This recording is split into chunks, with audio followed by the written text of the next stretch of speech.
เว้าเรื่องการศึกษาเนาะไผว่าการศึกษาบ่สำคัญได้ทุกคน บางคนนี่ออกโรงเรียนญ้อนว่า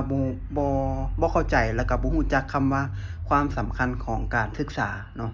เพราะว่าเราไปเบิ่งประเทศอื่นๆประเทศที่เขาเจริญน่ะเขาแฮ่งใส่ใจเรื่องการศึกษาเนาะ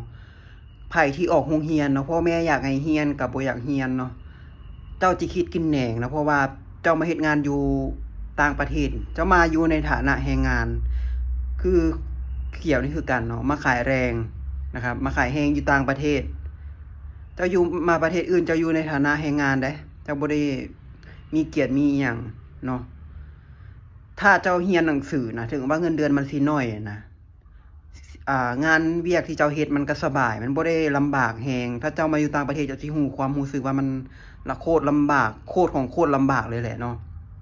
ประเทศที่เขาเจริญนะเขาแฮ่งใส่ใจเรื่องการศึกษาเนาะการศึกษาสำคัญ เจ้าเรียนจบมาเนาะเจ้าก็มีงานมีเงินมีอาชีพติดตัวของเจ้าเองอย่างน้อยๆเจ้าบ่เรียนเจ้าบ่ศึกษาก็ให้เรียนจบม.7เนาะจบม.ปลายเพราะว่าหยังมันจะได้เขาเอิ้นว่าความเป็นระเบียบเรียบร้อยหรือว่าความคิดสำคัญเด้คนเรียนกับคนบ่เรียนนี่ความคิดสิต่างกันเนาะอย่างน้อยๆเจ้าเรียนจบม.7เจ้ายังเขาเอิ้นว่าบรรลุนิติภาวะความเป็นผู้ใหญ่พอเนาะเจ้าต้องเรียนเนาะเพราะว่าสำคัญแหละคนบางคนนี่พ่อแม่มีเงินให้เรียนบ่อยากเรียนเจ้าสิคิดกินแหนงเนาะมาขายแรงอยู่ต่างประเทศนี่มันโคตรลำบากโคตรของโคตรลำบากเลยแหละเนาะ